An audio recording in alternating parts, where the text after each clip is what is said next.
possible by the courtesy of 350 American radio stations and the MGM studios, this is Harlow Wilcox bringing you a special edition of a celebrated program, The Passing Parade, which will introduce many of you for the first time to the true adventures of living as told by the famed teller of amazing tales, John Nesbitt. How do you do, everyone, to this special edition of The Passing Parade and the story of one of the most valuable pieces of paper the world has ever known.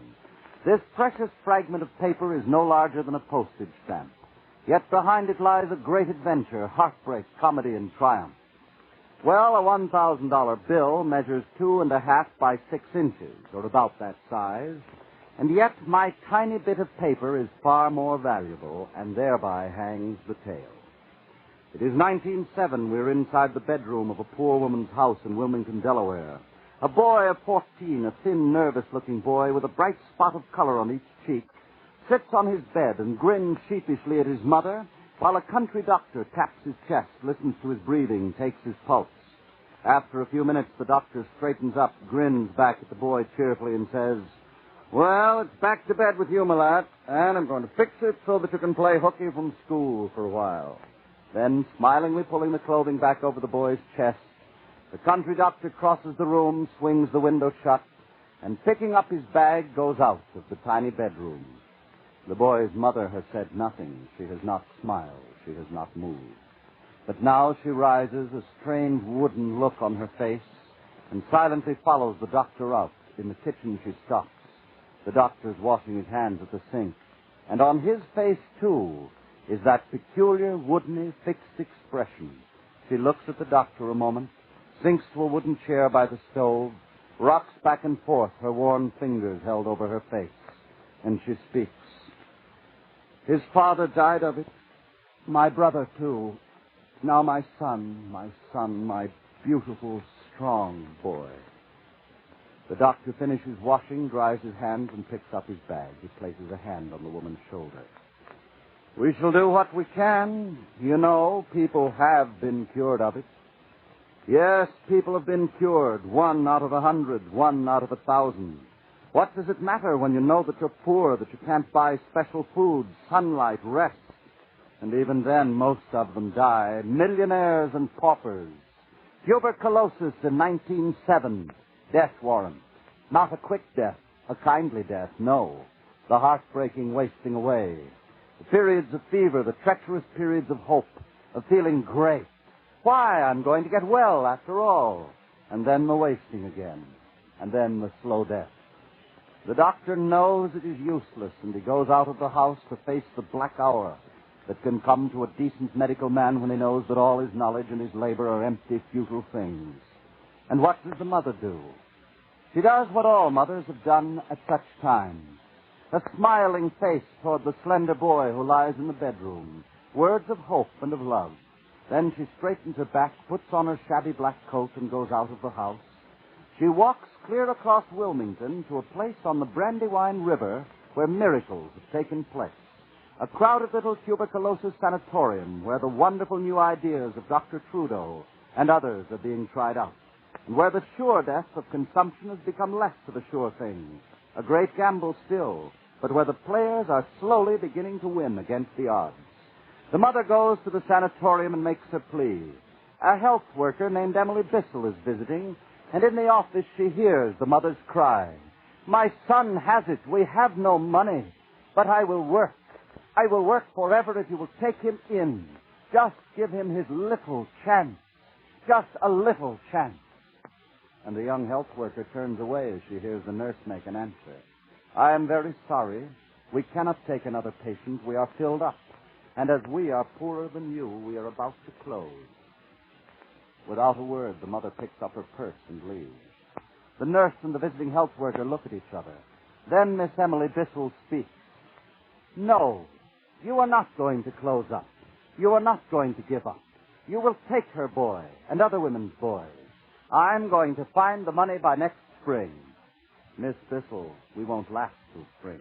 We have a month to go. The money is not here. We have to close within a few weeks." "Then," said Miss Bissell, "somehow I'll find the money now, this Christmas." Emily Bissell made the rounds in Delaware. looking for a rich man to give her $300 to keep a humble little tuberculosis sanatorium going. She didn't find the rich man. You see, people don't believe in giving money to hopeless causes in the winter of 1907. TB can't be cured, why waste your money? She didn't find her rich man. And that failure in the 35 years since that hour, that failure has led to one of the greatest triumphs of America. The amazing victory that has made a tiny little rectangle of gummed paper a thing more precious than rubies, that represents the wealth hidden in the American heart. Emily Bissell, in the despair of that money-hunting period, and is there anything so depressing as going around trying to dig money out of people who resent you? Have no faith in what you're trying to do. Well, at any rate, Emily Bissell, at one of the worst moments in this struggle, had brought to her attention an envelope. It was from Denmark. It was a Christmas letter some Danish working girl might have sent to a fellow in America. It had a Denmark postage stamp on it, all right, and Emily Bissell was no stamp collector. But what caught her interest were some other little stamps on the envelope. Were they for extra postage? No. It seemed that in Denmark, people were paying a penny for these little seals, using them on Christmas packages and letters in addition to the postage stamps, and the pennies they paid for them were going to help sick people in Denmark. Emily Bissell knew in that instant that it had happened, that somehow the woman she'd seen turned away would come back with her boy, that the little sanatorium on the Brandywine River wouldn't close that year after all, that maybe every dollar of the $300 she needed would now come from pennies. Pennies from a new kind of Christmas seal. A seal that said Merry Christmas or God rest you merry, or any of the ancient words of love and friendship, but at the same time would bring hope to the hopeless, life to the condemned. 2 days later, Emily Bissell was out of printers. Would he make some of these little seals for her? Sure thing, lady. Print them at cost and wait for my money. And later that day at the post office at Wilmington, would they let her put the little Christmas seals on sale in the post office along with the real postage stamps? Sure thing, lady. Bring them right in. By Christmas, you ought to sell $100 worth. Only make it clear to folks that they aren't real postage stamps. All you got for your penny is them little seals that'll help battle the white plague. A week later, though, Emily Bissell learns that sales are not going well. People don't get the idea clearly. The whole thing looks like a first-class failure. And with that, she marches into a newspaper office. Will you print a little piece in your paper about the Christmas seals? Sure, lady, we'll use your story. And a few hours later, the editor of that paper sees the proofs. Say, boys, whoever thought this one up is great. Look at the human interest. For every Christmas letter you mail, every Christmas card, every Christmas present, a penny going to fight tuberculosis.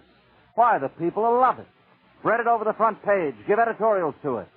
It's our Christmas story for 1907. Christmas passing and New Year's. And Emily Bissell in January of 1908, counting up the proceeds from the strange little seals. $300 clear for the sanatorium and $2,700 more. Americans had bought 10 times what she had asked for. And the rest of the story, of course, you know. Christmas seals have become as much a part of the American Christmas as turkey and cranberry sauce. The rich people and the poor people and the middling people all buying them. By the millions, we gladly take the sheets of 100 seals each year. A few people buy them by the thousands, but most of us put $1 or $2 down and use the seals to place on letters and packages. There are some interesting things about the Christmas seals, however, that perhaps you didn't know. In 1907, when the idea began, almost 200 people out of each 100,000 population died of tuberculosis. Today, 3 people are cured, where then 4 people died. And the idea that the health worker used to save that little sanatorium now brings not $300 in each Christmas or $3,000, but a great fortune to be used in stamping out tuberculosis forever. Another interesting fact is that in spite of all the sacrifices that have been put upon us recently, the Christmas seal sale will probably be greater than ever now, for in the American heart it's a part of Christmas. The big gift going to someone you know or love, but on each package or letter, the tiny 1-penny gift, which you make to someone you will never see. but whom nonetheless you may aid in bringing the gift of life itself. All this, more than 2,000 local associations affiliated with the National Tuberculosis Association, a public educated in the war of destruction of a disease once thought beyond all cure, sweeping through our country since a health worker looked at an envelope from Denmark and saw some odd little bits of paper pasted to it and gave the idea to the new world. It's one of the amazing stories of the passing parade, the power of the rectangle of gummed paper that we call a Christmas seal. And there is a brief epilogue to this story, which, like so many other good things, took on a new burden the day the Japs came out of the sky and bombed Pearl Harbor. It's a pity that at Christmas time, and speaking of a thing like this, one must also speak of that day at Pearl Harbor, but we must always remember it, Christmas or not. This part of the story lies in that it has now become utterly vital that we win the struggle against tuberculosis. And a lot of people might not understand that, thinking that all of our efforts should merely go to winning the war.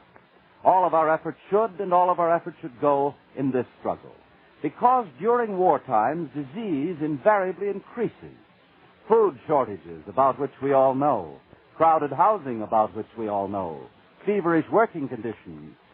Strain and all these trials of wartime cause the dread diseases, like tuberculosis, to sneak up on us again. And it is now realized by the government that a weakened civilian population may not win a war that will take a long, weary time to come to its close. And thus it is that the same plea that a woman once made for her son in 1907 to be admitted to a little sanatorium in Delaware once again goes out to all the nation, when through the Christmas Seal campaign, the people who labor to keep these doors open make to you this annual appeal. A little penny seal on every piece of mail that you send out. At least one sheet of 100 seals to each adult this year, for this is the year that we must guard, among all the other things, the health of our country that is now locked in its greatest struggle. No matter how many sacrifices this Christmas brings to us, the war bonds and the defense stamps and the vast number of appeals that we must meet, we must also meet the challenge of our traditional Christmas gift that is made through the Christmas seals to keep America healthy and to someday conquer tuberculosis. It is America's happiest little gift at Christmas, the penny gift to all who must have rest and perfect care, not in order to be happy, but in order to live. The little gift that prevents others from getting tuberculosis, which is why the Christmas seal is really the most precious bit of paper of its size. For after all, it represents the wealth of America's heart.